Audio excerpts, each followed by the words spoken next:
Halo, selamat pagi semua. Gimana kabarnya hari ini? Semoga semuanya sehat-sehat ya. Nah, hari ini kita jumpa lagi dengan saya, Mbak Lady. Dan hari ini kita akan membahas tentang kesetimbangan benda tegar dan titik berat.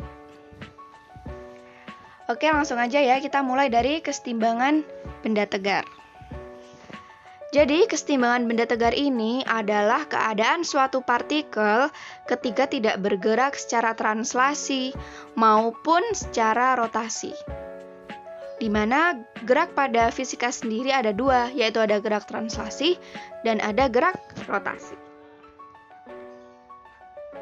Di mana pada gerak translasi ini akan ada persamaan sigma F sama dengan M dikali A. Dan sigma tau sama dengan I kali alfa pada gerak rotasi. Ini mengacu pada hukum 2 Newton ya. Nih. Nah, sekarang kita akan membahas tentang kesetimbangannya.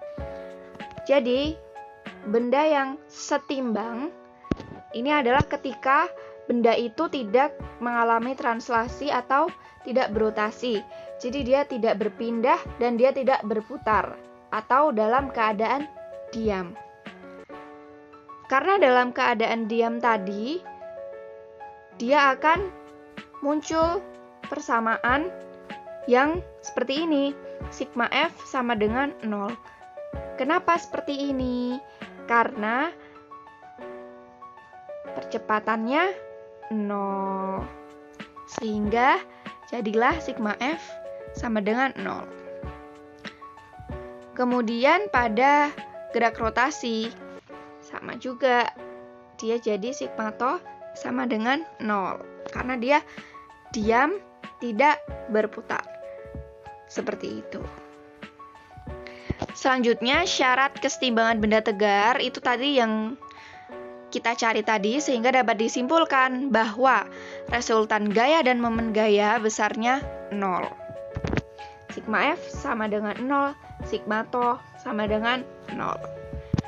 Ini mengacu pada hukum 1 Newton. Pada sigma F dijabarkan menjadi sumbu X, di mana sigma Fx sama dengan 0, dan sumbu Y, sigma Fy sama dengan 0. Ini jenis-jenis kesetimbangan benda tegar. Ada 3. Ada labil, stabil, dan netral. Kalau pada labil, ketika diberikan gaya luar, dia awalnya di sini ya. Ini. Kemudian ketika diberi gaya, dia akan jatuh ke bawah. Akan bergerak turun. Tetapi dia tidak bisa kembali ke posisi awal karena dia tidak bisa naik ya. Jadi dia di sini tidak bisa kembali ke posisi awal. Kemudian jika stabil, ketika dia diberi gaya, dia bisa bergerak ke atas ya. Kemudian jika sudah sampai atas, dia bisa kembali lagi ke tempat semula. Awalnya dia bergerak naik. Kemudian jika sudah sampai di sini, dia bisa kembali turun. Kemudian untuk netral, nah ini ya. Dia jika diberi gaya, dia tuh gak ngaruh. Akan di situ-situ aja. Titik beratnya dia tetap ya. Seperti itu. Nah, ini contoh soalnya. AC adalah batang homogen yang memiliki panjang 120 cm dan beratnya 22 Newton. Nah, pada ujung batang digantung sebuah balok dengan berat 40 Newton. Tentukan besar tegangan tali BC jika panjang AB, jika tinggi AB sama dengan 90 cm. Nah, yang pertama, ini kita itu ya harus cari gaya yang bekerja pada gambar ini. Nah, jadi ini ada 3 gaya yang bekerja. Yang pertama ini pada baloknya ya. Ini dia akan bekerja ke bawah. W. Kemudian ini berat dari batangnya tadi ya, WAC. Kemudian ini tegangan pada tali BC. Nah, karena dia ini tidak tegak lurus ya, kita harus cari tegak lurusnya. Nah, ini sini. Nah, dia geraknya ke atas. Oke, jadi ini kita anggap F1-nya di sini yang pada balok, kemudian F2-nya pada tengah-tengah batang, yang F3-nya ini pada tegangan tali. Oke. Jadi apa tadi? Syarat setimbang apa? Sigma toh sama dengan 0. Nah, jadi kemudian kita cari arahnya juga ya. Nah, untuk F1 dia geraknya ke bawah, kemudian dia akan memutar searah jarum jam. Jadi dia positif. Untuk F2 juga dia akan bergerak ke bawah, kemudian akan searah dengan jarum jam. Jadi dia positif. Nah, untuk F3 karena dia geraknya ke atas, ini. Jadi dia itu ya berlawanan arah jarum jam karena dia nanti ke sini. Jadi dia negatif. Nah, ini tadi F1, F2 dan F3.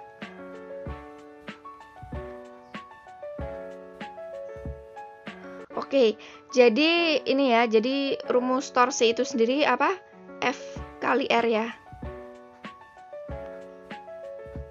Nah, jadi ini F-nya, ini R-nya ya. WAC-nya itu F, R-nya setengah AC. Nah, T sin theta-nya itu F-nya, dan AC-nya ini adalah R. Jaraknya dari poros. Oh iya, sebelumnya kita harus itu ya menentukan dulu titik porosnya di mana. Nah, jadi sebaiknya untuk menentukan titik poros itu bukan yang pada gaya yang ditanyakan. Jadi kalau titik C ini jadikan poros, nah ini kan dia sebagai gaya pada tegangan talinya. Nah, jadi kita gunakan porosnya pada titik A ya. Seperti itu. Nah, kemudian kita masukkan F pada F1 yaitu 40 Newton ya. Kemudian panjang AC-nya 1,2. Kemudian F2-nya yaitu 22 Newton dan panjang ini dari poros ke sini setengah AC ya, karena ini pas di tengah-tengah dari batangnya itu. Jadi 0,6. Kemudian T ini kan di sini ya sebenarnya. Nah, karena AB ini 0,9 dan AC ini 1,2 ya. Jadi ini ini sisi miringnya 1,5 ya. Kita pakai itu loh, Pythagoras. Nah, jadi sin depan miring, depannya 0,9 dan miringnya 1,5 dikali panjang AC yaitu 1,2. Nah, kemudian ini ya dikaliin. Nah, kemudian hasilnya yaitu tegangannya 85 Newton. Oke. Paham ya? Ini mudah kok. Oke, untuk titik berat kita bahas di video selanjutnya. Ditunggu ya. Terima kasih.